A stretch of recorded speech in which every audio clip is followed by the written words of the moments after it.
আমাৰ চৰকাৰে লোৱা প্ৰত্যেকটো আঁচনি আমি যাতে জুনৰ ভিতৰত সম্পূৰ্ণভাৱে জিলা পৰ্যায়ৰ পৰা ইয়াৰ কাম শেষ কৰিব পাৰো তাৰ বাবে মই আপোনালোকৰ সহযোগিতা বিচাৰিম যাতে এই কেইটামান দিন আমি খুব সিনসিয়াৰলি চৰকাৰী আঁচনি কেইটাৰ কাম আমি সমাপ্ত কৰিব পাৰো।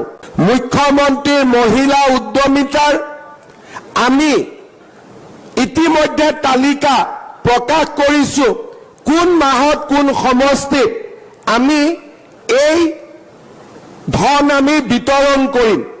30 জুনৰ আগতে কোনোবা যদি পাবলগীয়া মহিলাৰ নাম এই আঁচনিৰ পৰা বাদ পৰিছে বিধায়কসকলৰ জৰিয়তে এই নামো আগবঢ়াই দিবলৈ অনুৰোধ কৰিম, কাৰণ আগষ্ট মাহৰ পৰা জানুৱাৰী মাহলৈ আমি নিৰন্তৰ 125টা সমষ্টিত এই আঁচনিৰ ধন বিতৰণ কৰিম।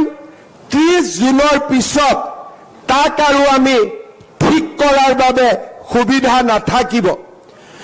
CM ট্ৰিপলে মুখ্যমন্ত্ৰীৰ আত্মনিৰ্ভৰ অভিযানৰো হিতাধিকাৰী নিৰ্মাণৰ কাম বা যোগ্য যুৱকৰ নাম 30 জুনৰ ভিতৰত শেষ কৰিবৰ বাবে মই আমাৰ বিধায়ক আৰু পঞ্চায়ত বা আমাৰ কাৰ্যকৰ্তাসকলক অনুৰোধ কৰিম। ঠিক তেনেধৰণে আমাৰ চৰকাৰে লোৱা প্ৰত্যেকটো আঁচনি আমি যাতে জুনৰ ভিতৰত সম্পূৰ্ণভাৱে জিলা পৰ্যায়ৰ পৰা ইয়াৰ কাম শেষ কৰিব পাৰো তাৰ বাবে মই আপোনালোকৰ সহযোগিতা বিচাৰিম যাতে এই কেইটামান দিন আমি খুব সিনসিয়াৰলি চৰকাৰী আঁচনি কেইটাৰ কাম আমি সমাপ্ত কৰিব পাৰো।